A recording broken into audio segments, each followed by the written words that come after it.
What's going on, everybody? Welcome to the wild card edition of the Prime Point Show here on RotoGrinders. I am Brit Devine, joined by my two usual co-hosts. This is a streak of, 2 weeks in a row? We've gotten the whole gang together. It seems like the Curse Show is finally back on track for all of us getting together. But happy to be here with Graham and Jake from Fantasy Points. Jake, what's going on? I think we got most of the teams we wanted to see in the playoffs. Like, I'm glad the Packers made it. I think their Jordan Love is playing good, and maybe they can cause a little noise against Dallas. We'll see how that game plays out. The Steelers, right? I don't know. Maybe they're playing like better than they used to be. They got rid of Matt Canada. They switched to Mason Rudolph. Now they're getting 80-yard touchdowns every single game. I don't know. I think we got most of the teams into the playoffs. Is there any team didn't make it that you wanted to see in? Yeah, I mean, I think I'd much rather see Jacksonville play than Pittsburgh. I get that, Jacksonville did taper off a little bit, and, Pittsburgh is a bit of a team on the rise after firing Canada, but I much prefer watching Trevor Lawrence's passes go through his wide receivers' hands than watching his Pittsburgh offense. Oh, my goodness. I'm a Jags fan, and that was one of the worst collapses I've seen, and I've been watching this team for so long. I'm with you, though. A Steelers-Bills game might be a little bit of a laugher. That the weather in that game looks horrendous too. That total's fallen completely off the board. Yeah, I saw Kevin Roth on Scores and Odds. He posted an alert. I wish I need it to ping me in my brain at 38.5, and I think that's dropped down to 35, 36.5 now. 35.5. It's gotten bet up a little bit here. Yeah, we always like to talk weather. We always like to talk all of this stuff, and we'll get to that in the DFS section and the sports betting. But we always like to start out with some of our takeaways. And I guess I'll go first here. And my main takeaway as we head into the playoffs is what on earth happened to these Philadelphia Eagles guys? I mean, what an epic collapse in terms of offensive and defensive production, specifically considering last year when you saw them just blitz every team out of the league. They make the Super Bowl, pass to score, run to win, right? That was what they did. Now it's do nothing to win because this team has just been so bad. I think they're missing the offensive coordinator. Putting Matt Patricia in charge of anything at an NFL level is obviously not working out for them. Jalen Hurts had that injury. When was that? Like somewhere in the middle of the season somewhere, and everything just seemed to fall apart for them as a team. And they're 3-point favorites against the Bucs. I haven't bet this game. If I had, I might lean the Bucs here, even though the Bucs sort of whimpered into the playoffs against the Panthers last week. Yep. Does anyone have a take on what happened to this Eagles team, considering they were in the Super Bowl? I know there's that Super Bowl loser hangover. They always end up stinking the next year, it seems like. But just a collapse of epic proportions on both sides of the ball for them. Yeah, let's rewind the clock a little bit. I mean, they were going into a 3-game, coming off like a 5-game win streak, beating Dallas, KC, and Buffalo, and then they just, kind of fell apart here against everybody. That meat of the schedule was pointing out Niners, Cowboys, Seahawks on the road. Obviously schedule was a big part of it. I think defensively, this team was bound for regression and just really, really hit hard. Obviously Darius Slay has been hurt. They've missed a ton of guys up front. The problem though, is this game is really tricky. Jake, I want to get your opinion on this too. Like Baker Mayfield is not healthy. He has a ribs injury. He did not look good last week. He kind of looked shaky in their prior game where he got hurt. I'm on Eagles 2.5. It does not feel good. I'm definitely holding my nose. I have not put that on as like an official bet, but the Bucs are pretty beat up too. Jake, what do you think of this game? Because this game and Dolphins-Chiefs, I think, is the two trickiest games this weekend. Yeah, this is a tough one. I mean, on the surface, obviously you want to really like Baker Mayfield in a fantastic matchup against this really, really bad Eagles secondary. At the same time, I mean, like you noted, Graham, he's clearly not hurt. My thinking is, though, 80% Baker against a terrible secondary. Is that just regular Baker Mayfield? I'm not sure, but I think we'll have to keep an eye on his practice statuses. Obviously, he's going to play, but, just to get a gauge of how healthy he is, because it looked pretty bad last week. I might have a take on that in the next segment because I don't know, maybe I'm giving something away a little early on that one. But Baker's prop is out and looks a little low to me. Considering who his opponent's going to be. Jake, what's something you're looking at, a takeaway you have as we head into the playoffs here? Yeah, so Devin Singletary was an uber bell cow when it mattered most. Week 18 was a must-win game for Houston. Devin Singletary played on 88% of snaps, ran a route on 77% of dropbacks, and he earned 100% of backfield touches. That's legitimately rare and legitimately incredible usage for any running back in the NFL. To put that into perspective, there's only been one other game this year where a running back has earned a carry share over 90%. That was Kyren Williams in week 5. Devin Singletary just earned a backfield touch share of 100%.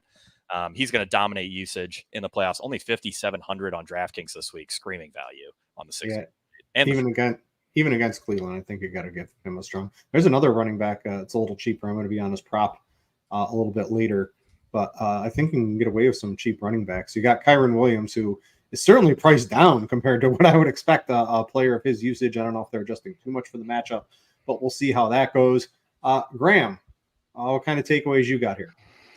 Yeah, I was noting just a second ago, this Dolphins-Chiefs game is one of the trickiest on the slate too. Like, Dolphins have obviously just been absolutely obliterated by injuries. They've also been kind of fraud-ish. They've played down to or played up to really bad defenses, and they've kind of played down to better opponents. But you can say the same thing about the Chiefs. And I wanted to start the show by getting you guys' opinion on this too. Like, the Chiefs have been favored by 3 or more points this season 13 times, and they're 6-6 against the spread in those games. They're 4 here.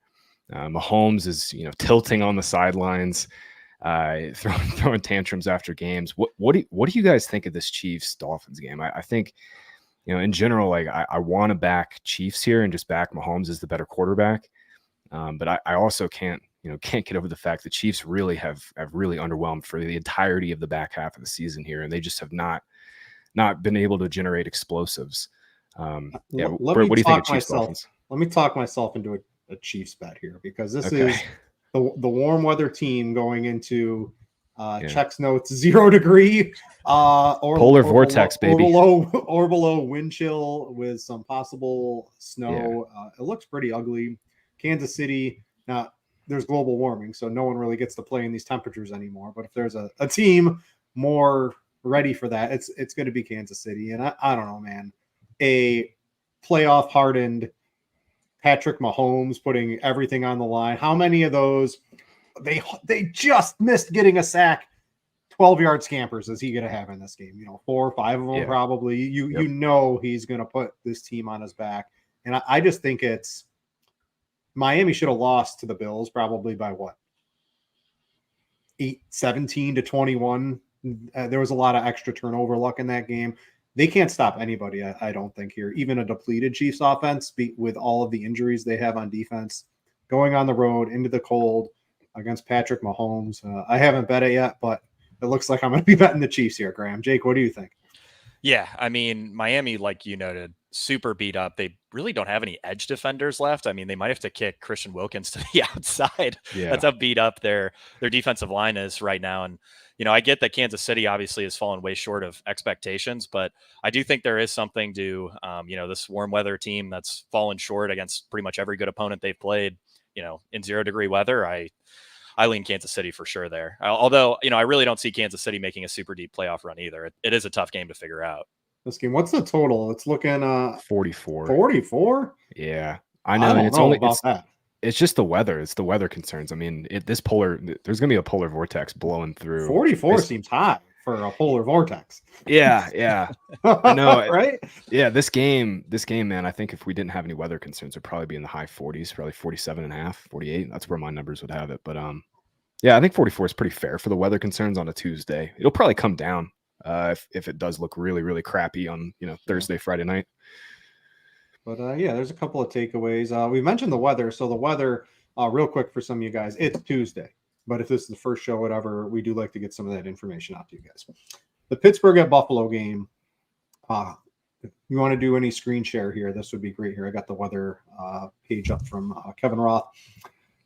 Cold, windy, potentially some snow, temps in the 20s, sustained winds 15 miles per hour to around 30 miles an hour. I mean, that is an ugly game to be playing in. The feels like temperatures probably is closer to 0 than it is to 20 in that game if the winds are gusting around 30 miles an hour with some snow. If that holds come Sunday morning, this total is going to come back down to that 34, 35. I think a couple of people have been betting it up, but pay attention to that one. And Kansas City, right? The polar vortex around 10 degrees at tip Kickoff closer to 0 by end of game, but with the wind, the feels like temperature well below 0 degrees. I mean, I remember playing football, diving into the snowbanks. That's okay when it's like 30 degrees outside, but not when it's 0 and windy. That does not sound like fun to be doing in Kansas Britt, City. Did you see what Zeke said last week in that after the Jets-Patriots game? No, I did not. What was that? It was hilarious. He was like, yeah, I've always wanted to play in a snow game like that. And then I played it and I was like, yeah, that sucked. No, it's much more fun as a kid diving into the giant snowbanks that the snowplow's done than actually playing a real football game with people hitting you. I can almost agree with that one. But yeah, those are the two games right now with a lot of weather. And there's a small chance of rain, it looks like, in the Tampa Bay game. You don't really know that. That's almost a full week away. It's Tuesday show. That game's on Monday night. So we won't get too much into that, but just pay attention to the weather. So there were a couple of takeaways we had. Let's get to the stands. And I'm looking to take it over on a possibly injured quarterback who had an absolutely horrible Week 18 game against a team that generally hasn't really allowed too many passing yards because you could run all over them. Maybe you'll figure that out by the time we get to the end of the show, but his yardage prop looks a little too low. If he's even that 80%, we expect him to be come Monday or possibly even better. Jake, what are you doing for a stand this week? Yeah, I mean, I gotta love the offensive rookie of the year in a near perfect coverage matchup. This is a really great spot, and we will talk about that shortly. Do you have you accessed the votes ahead of time? Are you the SEC with the Bitcoin ETF? Do you have the inside information? I mean, I think that's unlike the Bitcoin ETF. I think that's pretty much resolved. The offensive rookie of the year. We'll get to that one. Sorry, the investing and all the other fun stuff I do creeping into the show here. Graham, what's the stand you're looking to take today? Yeah, hopefully the crypto guys made some initial money here. It seems like someone made money today. Yeah, someone did for sure. I'm looking to make some money in this Packers-Cowboys game. I think if you're building SGPs this weekend, that's the game to target along with Rams-Lions. But there's a passing yardage prop on this game that I absolutely love in FanDuel. We'll get to it in the betting section in a bit. Yeah, everyone in the world is betting the Matt Stafford over. I got that at 260, posted on Scores and Odds on Monday. It's already up to the mid 270s. I think on most books, everyone's playing this revenge angle, but Graham's got another one from a different game for us here. So before we get to some of our DFS talk, I need to tell you guys a little bit about SimLabs. You can use SimLabs to generate DFS lineups through the power of simulation. It combines data from every aspect of the slate to churn out lineups that match your preferences. And in just a few clicks, you can have hundreds of well-built, correlated lineups ready for whatever contest type you're playing. Be sure to check out the link in our description for more info. And all combo and NFL premium subscribers at RotoGrinders have access to the NFL SimLabs tool. Go check that out. A fun way. The lineup HQs, you can still use that. I like playing around with that. If you like the simulations, you can do that too. A great new tool here at RotoGrinders. So what we've been doing the whole season for the DFS talk is, going over a couple players that we wanted to maybe talk about. But with just 6 games, I think we've all just pulled out a specific player or some sort of trend that we want to talk about from each game. And we're just going to kind of go game by game here, talking about it basically as quickly as possible so we can get to some of the other stuff in the show. But let's start with Cleveland at Houston. It looks like, I don't know, Jake, is this you? Flacco, Cooper, Njoku. Flacco is elite. The passing, I was hoping his yardage prop would still come out in like the 250s, and they jacked it all the way up into the 270s. Yeah. I think I'm still going to end up taking a long, hard look at the over there because they're just playing. They're playing throw the ball deep. If Joe Flacco throws an interception or two, that's cool. Our defense can back him up, and we'll flip that around, and he can keep chucking it to Amari Cooper and David Njoku, and you don't really see anything wrong with that game plan this week. No, not at all. I mean, this, I think, is a very, very strong spot. You look at some of these totals this week. I mean, Green Bay, Dallas, Rams, Lions really stand out, according to Vegas. But Cleveland, Houston, even though it's, got a pretty similar total to Miami, Kansas City, and Philadelphia, Tampa Bay, I think is a very, very strong game to stack here. tons of pieces to love. Obviously, the Browns offense is a spot to attack. Like I noted at the top of the show, Devin Singletary is a very, very strong value. CJ Stroud and Nico Collins have a very strong schematic matchup, which we will talk about when we get to the tools. Dalton Schultz has a top 3 matchup if you just look at how Cleveland has fared against tight ends since week 12. So there are a lot of really fun pieces in this game, and I think this is going to be one of my favorite games to stack. It is a shame it's the first game on the slate. I would prefer to have some more late swap options if I'm, going crazy with game stacks here. But man, it just feels like a great spot. I'm curious what you think, Graham. Yeah, no, I'm absolutely with you. I mean, we've been on Flacco for basically since he started. This game is the first game, right? We were questioning it, but then after we saw what they did, I mean, this has just been a DFS and prop over gold. Yeah, and the best part is it's just so highly condensed. Cooper missed practice today, but he's going to play. It's just going to be Cooper and Njoku getting like 60% of the first read, which is just the nuts. And this Texans side might be even more condensed too. Noah Brown has been banged up for basically the whole back half of the season. He didn't practice today, along with Robert Woods, who's been dust. But again, it's just fewer routes for these guys, and it'll be even more condensed. It's a tough spot. I will say Browns are really tough on the outside in terms of just, allowing yardage. They're near the bottom of the entire league, outside wide receivers. But I don't even know if that really matters because Nico is just going to get funneled the ball like 12, 15 times in this spot. And it's with CJ Stroud. I'm just going to keep living and dying with these Stroud Nico stacks too. Absolutely love this game. And I'm with you, Jake. This weekend's honestly really chopped up for DFS. The Eagles game is on Monday. So we're going to be taking advantage of late swaps. I'm with you. I think people are probably going to, my lean, and Jake, I'm curious for like game theory on this. My lean right now is I think this game will probably be a slightly under-owned for these reasons. People are going to want to play with late swap. They're going to want to get to the higher total games. And I think this game, if I'm going to take an over this weekend, it's this Texans-Browns game. Yeah, I'm with you, Graham. I mean, I do think people just really want to play Joe Flacco at this point, so I'm not sure if he'll come under own, but I do. Yeah, that's fair. People missed out. Things, I was looking at the whole. So I'm personally, how I'm playing this is there's like 5 or 6 different slates you can play. I like more games, so I'm playing the Saturday through Monday slate. That's all I'm playing this weekend. So the games are a little bit smaller than some of the other ones, but I'm looking at Flacco as my quarterback, even in the full slate, because he's in the dome. He's going to pass. And I would at his price, right? I would play him maybe not 10 out of 10, but 9 out of 10 times over Patrick Mahomes in the polar vortex with what that Kansas City offense has been doing. And I don't think their ownership, maybe on the 2-game slate for Saturday, Flacco might end up being the highest owned quarterback. Yeah. People ever play Patrick Mahomes in a playoff game. I don't care what the temperature is and what he's done. So that's a quick thought on that game. Back to Miami, KC. This one, it really boils down to, at least for me, is what's going on with the Miami players. What's going on in the backfield. Mostert limited today, and I think Achane was even limited. We'll have to see how that. I would expect Achane to play. We'll have to see what happens with Mostert after he's not been able to play for 2 weeks in a row.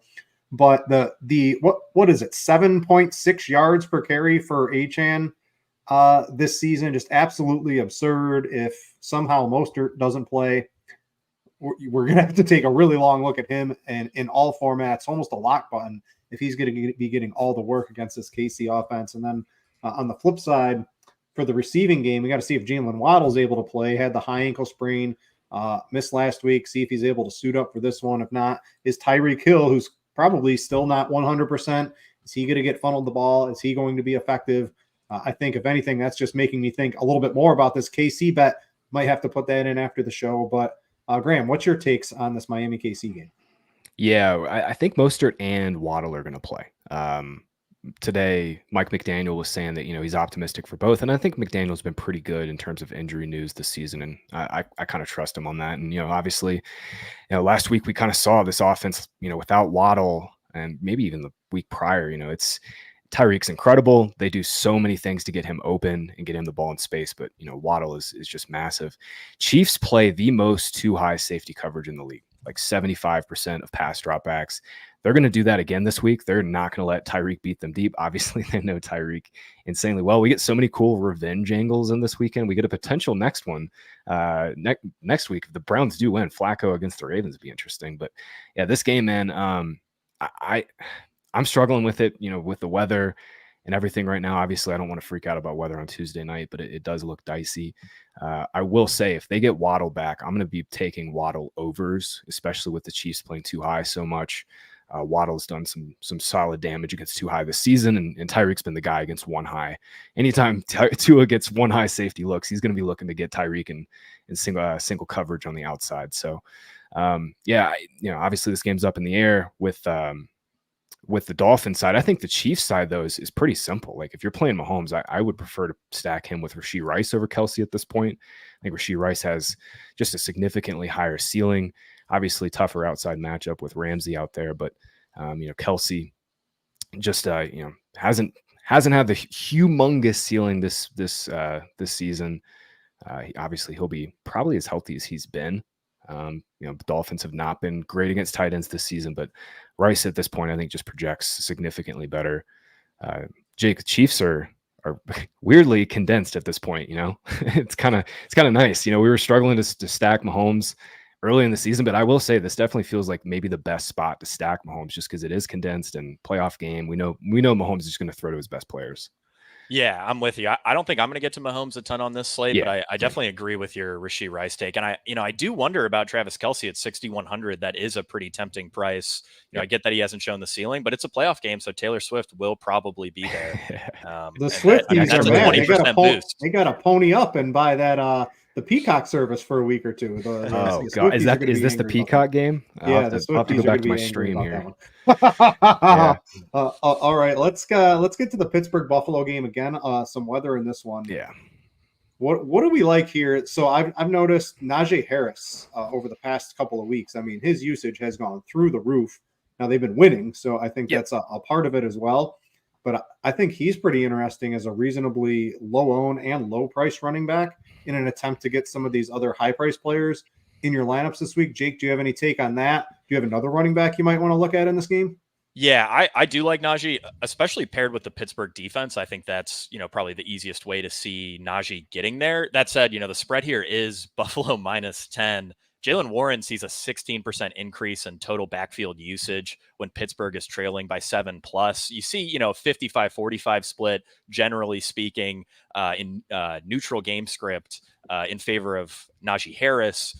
But, when Pittsburgh gets down, Jaylen Warren earns about 60% of backfield usage. So that is a notable bump for Warren. I'm interested in both guys a bit, but man, they're going to be tough clicks just given where Devin Singletary's priced at 5,700.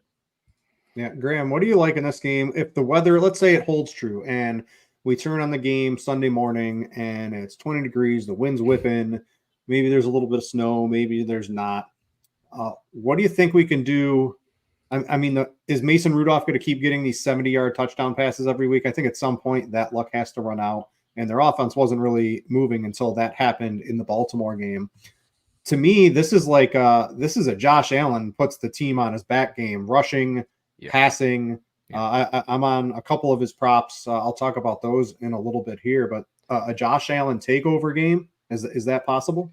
Yeah, I think it's an Allen takeover game, and I think he gets his guy Diggs. I mean, him and Stephon Diggs have just missed on some massive plays. Obviously, they have missed on a deep shot, last week. 2 weeks ago, they missed on another deep shot. Diggs ran a gauntlet, tough schedule. Obviously, he's not the same, explosive outside perimeter receiver, getting separation at will that he once was. All of that being said, though, a great spot for him in terms of coverage shell matchup. And I don't know how much the Bills are going to throw in this spot. It's interesting because, the Steelers are 13.5 point implied total, Brit. Not great. The huge favorites. We've seen their new OC, Joe Brady, lean, run heavy in certain game plans, certain matchups. I think if anything, I'm going to be taking James Cook rushing attempt overs once we get some attempt over prop markets. I'll be on that in this game. I'm full fading Steelers, full fading Najee. I think his recent run has just been all game script related. He looks great. He looks fully back, but they've won 3 straight, had great game script, basically never trailed in any of those 3 games, 19, 27, 26 carries. They're going to be trailing a ton in this game. So I like Jaylen Warren. I like the rationale Jake put behind that. And, Bills might be super condensed too. Gabe Davis injured his PCL, something to note for this game. Obviously, we don't know practice reports yet. I'm going to be stunned if Gabe Davis plays. It was non-contact. Might be a nice boost for Khalil Shakir in this game. But again, Bills might not have to throw a ton. We're waiting on weather in this spot. But Bills passing game definitely going to be a little more condensed this weekend with no Gabe. Yeah, I if the weather is as bad as it's projected, that's when I would probably lean a little bit more on the Steelers, because the weather can be a great equalizer in these games. I put on scores and odds. Steelers defensive touchdown was plus 1,200. Give me that in against Josh Allen in the weather. That sounds like a reasonable bet to make. I think it's down to plus 1,100, but a little sprinkle on that one. If the weather holds as bad as expected, I think that's when I would probably turn to a couple of the Steelers. Weather keeps the game a little closer, more turnovers. We know Josh Allen's capable of that. So that's a quick run through of that game. Graham, you had some takes on Green Bay Dallas. What do you think's gonna play out here? Yeah, really, really sick game. So Dallas has obviously just been awesome at home, averaging 37.4 points per game, nearly 430 total yards of offense per game at home too. Obviously, we're seeing some just massive splits. Dak Prescott's been crushing at home. Brandon Cooks is averaging like 65 yards per game at home. His prop is 36.5. And it feels gross to bet Brandon Cooks overs, but I do like it in this game. I like all the overs in this game. I'll be talking through Jordan Love in a little bit, but yeah, just chasing all the scoring in this game. Dallas has, I think, been really, really good against bottom 15 opponents in terms of, offensive scoring, but they've given up some points against good offenses.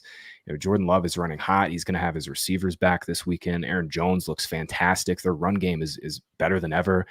And Love is getting a ton of clean pockets. This is obviously terrific front seven against Dallas that can, get pressure against anybody. But Packers have just been awesome at giving Love clean pockets. They've been trucking in the run game. I'm not on Packers plus 7.5. I can't get there just because I think Dallas is so good at home. It's just such a massive edge, and I really do think Cowboys kind of truck them. But I like Packers side too. This game is so fun to stack. It's got so many fun angles because Packers receivers are kind of spread out. We're going to probably get Christian Watson back. Dontavian Wicks has been balling. Jaden Reed's been like a top 15 fantasy receiver for the whole back half of the season. A really, really fun game to stack up. And I think, if you're playing just the Sunday slate, this game is just going to be massive, massive chalk. Aaron Rodgers leaves and all the young receivers come in and start, they're balling. I know.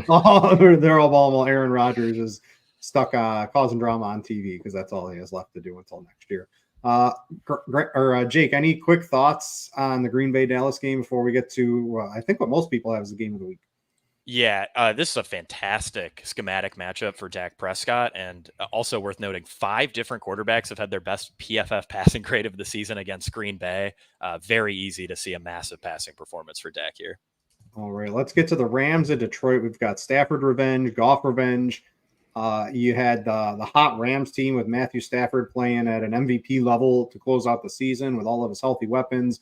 You've got the Lions at home where they play well. It's indoors. This is everything we want. Like, I would want to see Kansas City and Miami indoors. I'd want to see Buffalo and Pittsburgh indoors. I want every game indoors in the playoffs when it matters. These teams don't do it. But at least Detroit, right? Hey, we're up north. Let's build a dome for everybody. Seems pretty smart to do if you ask me.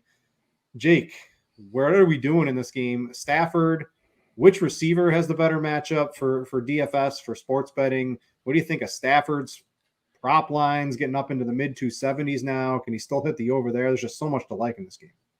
Yeah, I do still like Stafford overs in the mid 270s. Not my favorite bet on the board, but I still think pretty strong here. Looking at the matchups, Puka Nacua has a very strong schedule adjusted matchup. You just look at the last 5 weeks. Detroit has been very weak against opposing outside wide receivers. Demarcus Robinson has that same elite matchup. He's only 3,600 in they rested him in week 18. In his last 5 games, he's gone over 13.5 DraftKings points 5 times. And he has as many end zone targets as Cooper Kupp and Nacua combined. I believe I mentioned that last week as a potential week 18 play, but they value Demarcus Robinson so much that he really didn't get any run in week 18. So he's going to project as a really strong value. DraftKings does tend to condense prices on these shorter slates. We've seen that for years, but I think it's fair to say they've gone a little too far with this Kyren Williams pricing. I mean, Detroit's a brutal matchup for opposing running backs, but just looking at this slate, Kyren Williams is earning 27% better usage and is 24% more productive than the next closest slate eligible running back. He's only $400 more than Rachaad White. I mean, just absurd value at 7,300 on Kyren. Yeah, when I opened it up, I was expecting to be like 82 or 8,300. Yeah. And to see him down at the 7,200 just seems a little ridiculous. Well, I mean, they've got CeeDee Lamb and Tyreek kind of right. And like, Tyreek's 8.7, Lamb's 9K. Kyron's way off. I think you nailed the head, hit the hammer on the head there with Demarcus Robinson. Him and Khalil Shakir are the two best projected values on DK. This is an awesome game. Obviously, double revenge. Stafford coming back home. Goff facing his old team. The only other note I have in this game, just beyond Lions side, is obviously Lions getting a home game, first time since the 90s, but I'm on Rams 3.5. We'll talk through this in a little bit, but this team, we've been on Rams for a while. McVay in a playoff game against a burnable Lions secondary. I'm with you guys on Stafford for sure in this game. It's been 3.5. It's gotten down to 3. Do you think it crosses 3? I don't think it's going to get past 3, right? No, we're not going to get through 3. I think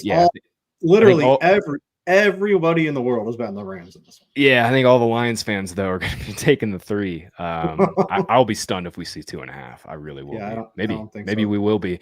But Lions games have been awesome at home. 6 of the 8 games have scored 50 or more points. Only 2 have gone below 50. Were against the Raiders and Aiden O'Connell. Well, I think that was actually the Jimmy Garoppolo game, and against the Falcons, only 2 games go below 50 were Raiders and Falcons. And this game is going to go off. I think 50.5 is like a little too low. I think that's this game should be 52, 53.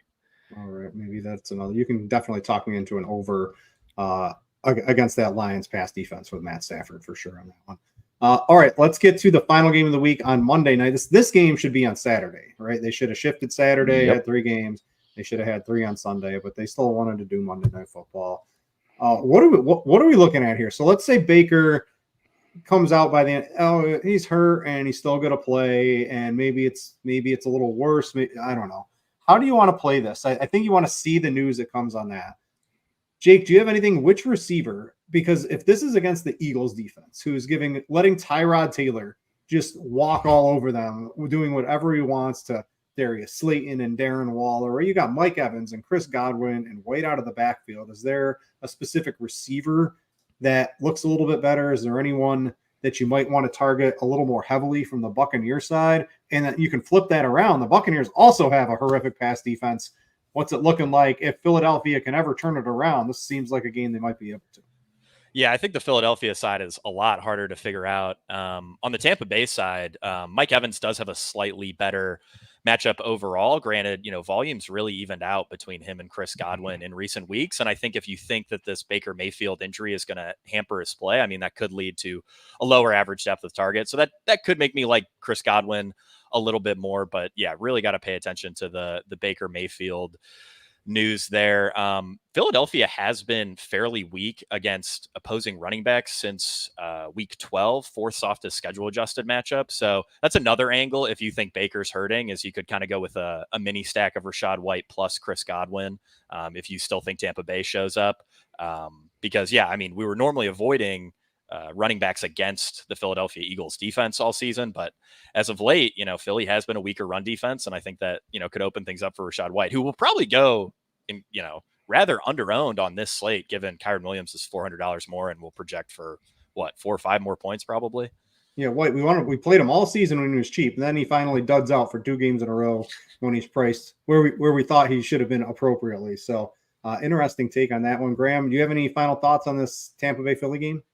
Yeah, Rachaad White, 2 weeks ago, snaps were down, back up normal last week. Love that call. So, yeah, not much from this game. Obviously, we're waiting on Devonta Smith news. Was out last week with a high ankle sprain. A.J. Brown seems fine after hurting his knee. After he hurt his knee, the Eagles basically were like, all right, screw it. We're done. We're going to pull everybody. I will note, Bucs do play not a ton of one high, but predominantly one high. They're 55% one high versus 45 two high.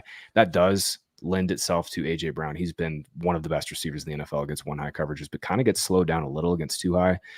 So something to note, if you're betting that game, I don't think we're going to get props for it anytime until maybe Thursday with all these injuries.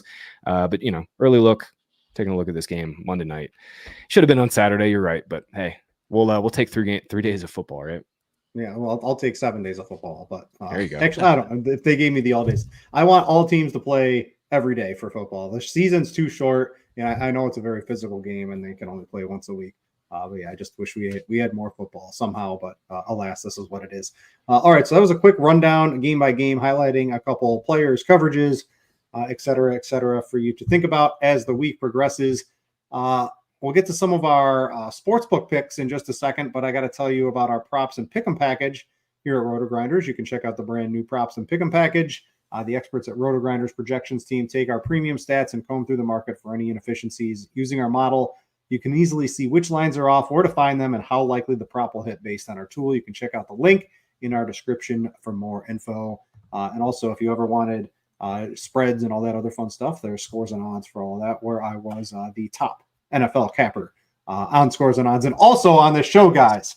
So I had a pretty nice record on this show here. I've got a couple of props for you. Normally I hit you with the spreads and some parlays. Don't really have any of those yet. I think I have talked myself from Graham and Jake into a KC bet, but we won't put that as an official one on the show. Sitting at 34, 19, and 1. A couple of props I'm looking at. We'll call them official. First one was that stand I was talking about. Baker Mayfield at 232 yards. This is only open on FanDuel, I believe, as it stands right now. And I was talking to Graham pre-show. If you're looking for early lines, you want to be checking FanDuel. They're usually first, and they're usually off. For example, Matt Stafford was 260 on Monday. Now he's up into the mid-270s. Opened that up on FanDuel as well. So even if he's hurt against Philadelphia, I think Baker Mayfield can get there. Mike Evans, great matchup. Godwin, all you got to do to get more targets is have your wife start tweeting at the team, and all of a sudden the targets start coming. So we like Chris Godwin in this game. And a couple of the ancillary pieces, we've got Kate Otten. Palmer's been not really interesting for DFS, but he's been serviceable as a third wide receiver. You got Rashad White out of the backfield. Against anything Matt Patricia is going to put together for the Eagles right now, I still think Baker, even at 80%, let's say, is able to get there. So that was my stand. Posted that at Scores and Odds. Another one I have up on there is going to be the Josh Allen rushing yards, right? It's playoff time, and Josh Allen does not care about his body in the playoffs. So we're going to take his rushing line in possible weather. Now, last year he did have below 30 yards, I think, in both of his playoff games. But what I liked here with Josh Allen was the trend where each of the past two games, I mean, these have basically been must-win games for the Bills down the stretch here. He has his two highest rushing attempts of the season going into these two must-win games. He went over the line in those with the weather, with Josh Allen. Basically, if he goes out for a pass, anything goes wrong, he's going to tuck it and start some running. You're certainly going to see plenty of designed runs from him as well if the weather is a little off and they have to take their foot off the gas in the passing game. I'm going to take his over 35.5. Check your sports books. Looks like it's varying all around. Don't know if DraftKings has a line out yet.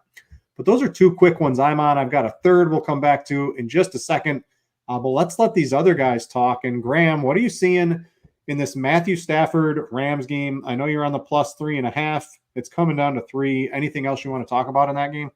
Yeah, I like the 3.5. You could probably tease that depending on your book. Tease that back up to 3.5 to get the extra hook if you want. I'm not crazy about 3. That's why I took the 3.5. But I think Rams win straight up in this game. Sorry, Lions fans. I've been on lines this year, but nice we're on 150 on the money line. Yeah. That might be the play too. One passing over I absolutely love. This was my my stand here is Jordan Love over 240.5, -114 over at FanDuel. I mean, FanDuel is just way off here. This should be at like 247.5, 248.5 at minimum. Love's gone over this line in 7 of his last 10 games. Obviously balling out, getting Christian Watson back potentially this week. I know the ghost of Christian Watson and his hamstrings, but hey, we'll take Watson out there lifting the lid for 10, 15 snaps. Dontavian Wicks, Jaden Reed both playing well. He's got 2 good tight ends, and they're going to have to throw in this game. I think Dallas is set up extremely well here to continue to roll at home. So I'm on Love over 240.5. This line is like 25 yards low to me. Every other sports book. I just followed you into this on this one. This is a wildly low line here. Yeah, so take advantage of that. I would assume within several hours, FanDuel will have this in line with the market. So if you are watching this live or you happen to check this on the podcast feed and it's still at 240, I think that's an excellent one. Personally followed Graham into that one. Jake, what are you looking at on the sports books right now? You're muted, Jake. He's pulled a Scott Barrett. Pulled a Scott Barrett. Wow. No. I've been pretty good on this show, man. You've been awesome, yeah. That's tough. And end of year, getting hit with the Scott Barrett. Oh, well. Okay. CJ Stroud over 243.5 passing yards. He is absolutely cooked. Single high defenses this year, top 6 in nearly every efficiency metric against single high defenses. Him and Nico Collins have a really great connection when they get man coverage. And no team runs more single high defense or single high coverage shells than the Cleveland Browns. Also, like Puka Nacua, over 73.5 receiving yards. Detroit's been a bottom 6 schedule adjusted matchup against opposing outside wide receivers since week 12. This game has plenty of shootout potential given the total. Matthew Stafford is playing well. Gotta like Puka Nacua in a potential shootout. And then David Njoku in a great matchup, over 56.5 receiving yards. Houston is the second softest schedule adjusted matchup for opposing tight ends. They've allowed the most receptions to the position and the 5th most receiving yards. Really solid spot for David Njoku. And I mean, we all know Flacco's throwing for 470 yards in this game. So Njoku only needs a 10% target share to go over. Flacco, Njoku, Stroud, that seems like a good little same game parlay to throw around, or whatever Prize Picks has. You can go throw it in there and get a little correlation without having to pay for it on the odds. My final bet is I know you like Jaylen Warren, but I'm on the Najee Harris. I think the weather, maybe you can hold off and take the weather and make sure it's bad on Sunday morning, but I'm trying to get ahead of it. I think Kevin Roth, the meteorologist here at RotoGrinders, has a pretty good idea. And when he's putting the weather's going to be something, even on a Tuesday, I tend to trust him pretty good. He's at 58.5 and just 72 carries over the past 3 games. I know you guys talked about the game script a little bit being in his favor. And I know it's a big total, but I don't know, the Steelers have to come into this game and realize Mason Rudolph can't keep lighting his hair on fire and hitting these long touchdowns. And the running game has been going so good once they got rid of Matt Canada. I don't see why they wouldn't try to continue it and take some of the air out of the ball, control the clock the best they can, and maybe keep it within 7 to 10 halftime, third quarter. Maybe it's a little closer later. I just think Harris at 58.5 with how good he's been playing, and he does look very good over the past couple of games as well, just seems a little bit too low with the amount of run volume they're having here. And especially if the weather comes in as expected, being cold, windy, with a little bit of snow, I think this is going to creep up into the low 60s. We've already seen a couple of books at the 60s. You've got PointsBet down at 55.5 currently. If you have access to that and can actually bet there, I think that's a very, very nice bet. But I got this at FanDuel at 58.5. So I think those were the 3 I'm on. I was on Stafford, but all those got moved so high that I don't really want to put them on here as an official one. And I did mention the Steelers dart throw, right? 0.1 unit, right? If you're normal trying to bet to win 100, throw $10 on the Steelers defensive touchdown with the weather, with Josh Allen's propensity to turn it over. That was plus 1,100 on DraftKings. So a little sprinkle on that one. All right. So that was a couple of sportsbooks bets we were looking at. We also have Prize Picks. We've got Underdog to talk about too. I know Underdog had the big Best Ball Mania winner. DraftKings had a lot of. Congrats to all you guys in the Best Ball streets. Do you guys do that at all? I used to do it religiously pre having a child, and then I had a child, and I was like, how does anybody do this when they have like family obligations and things to do with? And it just seems like I don't know. You set your whole team up to score the most points in the final 3 weeks of the season. It's a lot harder said than done, but I don't know. I like the 12-man groups. I like playing best ball with just like a normal game, not the giant games that they run for tournaments, if that makes sense. I like a little 12-man team, top 3 payout. That's how I like best ball. Yeah. Underdog is basically a lotto ticket. Like, I love Underdog, but the way they have their setup, like if you're trying to grind out ROI, it's probably not on Underdog. There's other avenues if you're playing best ball. I saw some people I would absolutely listen to anything they have to say about best ball with very large negative ROIs in best ball, because that's just the name of the game on that. Very hard to realize it in the end of the season. But great product. But we like to play the pick'em portion of that one. So we've got a couple here. Godwin 56.5 is on Underdog. I think it was 57.5 on Prize Picks, and I think his line on FanDuel is currently 57.5 as well. So if you'd rather play on FanDuel as a prop than on underdog, but I like the 56.5 I was able to get on underdog over there. They did have Josh Allen at 35.5. If you can't get that on a sports book, you can get that over on underdog. And then I wish the line or the number on Flacco was the price. Price Picks has him at 270. Underdog has him at 274, but he's going over that anyway. So we're going to tack that on over at underdog to get a little 3-pick payout 6x. Godwin over 56.5, Josh Allen over 35.5, and Joe Flacco over 274. Jake, I see you're on the Flacco. You're on the Prize Pick streets, taking some correlation without getting hit for it in the payouts. Yeah, that's exactly why I am playing a Prize Picks slip this week. Unfortunately, it doesn't look like Prize Picks has Nico Collins receiving props listed, or else I would have thrown him in on this ticket, but still got CJ Stroud over 245.5 receiving yards. As I noted, elite schematic matchup for him. Strong shootout potential here. Also, Puka Nacua over 74.5 receiving yards. Similar reasoning. This is a very strong matchup. Totals over 50. Very high likelihood of a potential shootout. Got to go with Joe Flacco. I mean, what's a Prize Picks ticket without the GOAT, Joe Flacco? Over 270.5 there. So I believe that's the best line on the board right now. And then David Njoku over 55.5, highlighted this in the bets section, but hard not to like Njoku against a Houston defense that just can't defend the position. Yeah, and Njoku's what his sportsbook line's up to 57.5 already, I think. So if you're able to get it on Prize Picks currently, if you're watching live, a nice discount. Anytime you can get a discount right around the number is certainly a nice little thing you can pick up on the fantasy pick'em sites. Graham, you looking at anything on those? Oh, now did you do that on purpose, Graham? Oh no, Graham. Did you do the Scott Barrett on purpose? Oh no.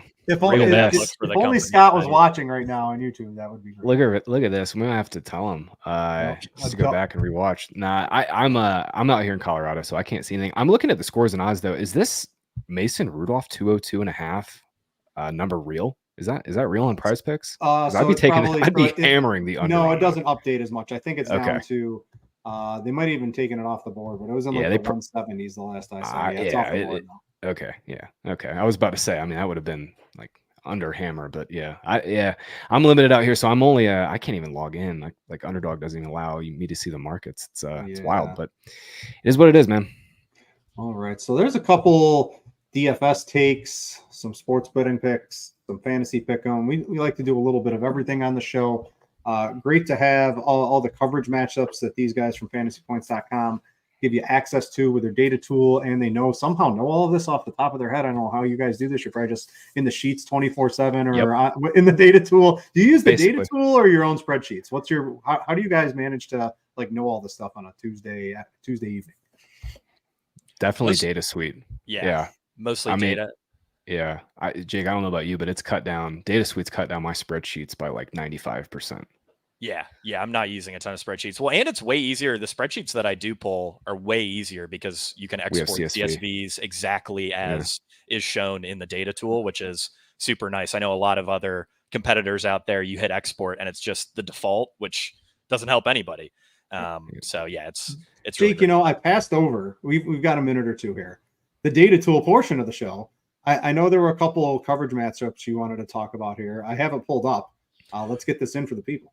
Yeah, so if you go to the play filters and scroll down to defense, we have a filter for middle of field look. And if you select single high here, this will only show you, right at the bottom there. This will only show you single high coverage shells, how quarterbacks fare against these. And obviously I was going to use this to point out how CJ Stroud, cooks single high. If you sort by yards per attempt, he's second among all quarterbacks this season against single high. But there were also a couple other quarterbacks who had interesting matchups through this lens. Actually, a lot of teams that made the playoffs ended up with defenses who play a large portion of their defensive snaps in single high coverage shells. So, as Brit has highlighted right there, might need to set a qualifier to get a few of the backups out of there. Mm-hmm. But we have CJ Stroud, 8.8 yards per attempt against single high. Fantasy points per dropback, passer rating, anything. He's top 6. But if we sort by fantasy points per dropback, Dak Prescott really pops. Also has the highest passer rating against single high. Green Bay runs single high at the NFL's 5th highest rate. So this is a very strong schematic coverage matchup for Dak Prescott. And this stuff matters because oftentimes this won't show up if you just look at, fantasy points against or allowed to quarterbacks, something like that. These coverage matchups won't quite show up, but they absolutely matter for DFS, for props. And on the opposite end, Josh Allen has been 15% more productive against 2 high this year relative to single high. Steelers run single high at the 4th highest rate. So this is a poor overall matchup for Josh Allen than some of the on paper numbers may suggest. Granted, I am kind of with Britt and Graham in the sense that Josh Allen's probably just going to run a ton, and it may not end up mattering. Yeah. The one thing I'll add too is I don't think there's any other site that has single high versus 2 high splits.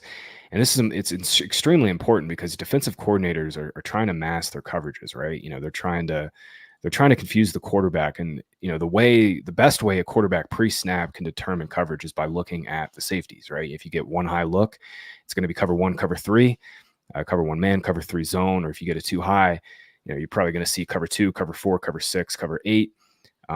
This data, I mean, I'm really excited to go look into it in this offseason is really, really cool. And when there's a team like the Chiefs, like the Packers that, Packers prefer 1 high, Chiefs prefer 2 high, and that they're going to run out, 75% that specific safety coverage shell matchup. It's extremely nitty gritty into the data, but I've been able to find some just massive edges with receiver props this season, betting overs and unders. There's a lot of nuance in matchup coverage, but I think this might be one of the best overarching ways just to kind of get everything in one glimpse. It's great signal, excellent signal. I'm really excited for next couple of years really to see how far we can take these kind of safety coverage splits, see how far we can take them and see what the signal is. You just gotta condense it in ways that people like me access it easily, and we know what we're looking at immediately. That's the whole we're going to be building some tools around just that to kind of simplify it a little better and get into these numbers a little easier. But yeah, I mean, I'm just blown away. Seriously, I know I'm a company man. Obviously, I'm biased, but I'm blown away at the just incredible signal that we've been able to pull from some of the data. I feel like we've been able to analyze the game better than ever this season. And Jake, I think kind of as a company, our definitely our stats have been better than ever. Huge shout out while we've got a second to Brett Whitefield and Chris Wecht behind the scenes. These 2 dudes grind their faces off so we can get this data. Brett and Chris both chart. We have a charting team that goes behind the scenes. They watch every single play. They're extremely meticulous about it. So humongous shout out to those guys for not only just pulling the data. I'm well versed in charting, through yards created. I know it can be a grind. So massive shout out to those guys. And getting this data is just incredible. And so it's just been a really fun season, and really fun to kind of go through all these tools every single week. If I didn't get this stuff for free, I'd probably pay $500 a year for this. Yeah. Maybe more. I don't know. It'd be like a name your price kind of thing. Yeah, it really truly would be. Do that in a couple of years, guys, not anytime soon. Graham, you talked for so long and you gave such a monologue that the people might think we're not going to be back for next week. It sounded like you were signing off for the year, but we will be back for next week for the divisional round. So stay tuned for that. Other than that, guys, we got to wrap this up. It's been fun doing the show this week with you guys. For Jake and Graham, I'm Britt. Thanks for watching, everybody, and we out you.